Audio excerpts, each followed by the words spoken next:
eo ampamarana ny taom-pianarana 24 amin'izao fotoana zao ny école professionnelle multidisciplinaire Soavina izay sampam-pifanana arakasa iray misy ao amin'ny centre de beauté Soavina. Ny centre de beauté Soavina dia ivitoerana iray eto Antsirabe itsakaiky ny chambre de commerce misahana indrindra momba ny asa atao volo, salon de coiffure toy ny coupe, brushing, lissage, permanente, teinture, chignon, modelage, randrana, dovana sy ny sisa. Ny fikarakarana ny endrika amam-bika ihany koa na ny salon d'esthétique toy ny fijabony anaretina rehetra pahazo ny tarehy sy ny hoditra, ny mony, ny panda, hodi-potsy, kentrona, may, mangididy sy ny sisa. Ao ihany koa ny fivarotana ireo akanjo, kiraro, poketra, ranomanitra, ireo produits de beauté isan-karazany ary ireo kojakoja sy fitaovana momba ny coiffure sy esthétique ary ny fanofanana arakasa momba ny asa atao volo, coiffure sy ny fikarakarany endrika amam-bika na ny esthétique. Momba ity fampifanana momba ny taranja coiffure sy esthétique ity indrindra dia fantatry izao fa avy nahavitany fanadinana ara-panjakana zareo tato amin'ny centre de beauté Soavina.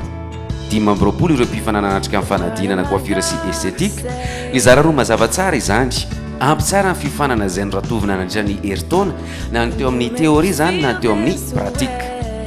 Mariana Mofahany isan'ny mampiavaka ity école professionnelle multidisciplinaire Soavina ity ny fisiany dokotera sy ny teknisianina zahatra rasy ampitrakefa eo amin'ny lafiny fampianarana coiffure sy esthétique.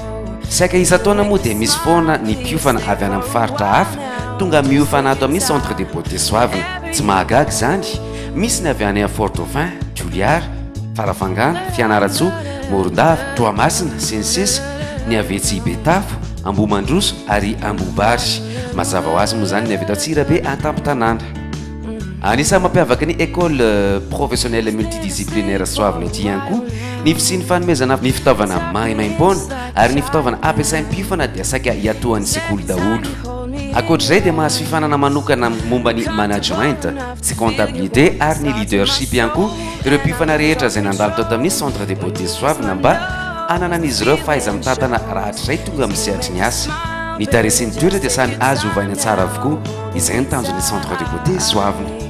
Sady voakarakara momba ny vatana, ny endrika amam-bika, ny volo ary momba ny fampitomboana fahalalana ara-tsaina ihany koa tsy adino raha teo indrindra ny lafiny ara-panahy. Centre de beauté Soavina, asa sy fifanana voakaly, sara ny mirary.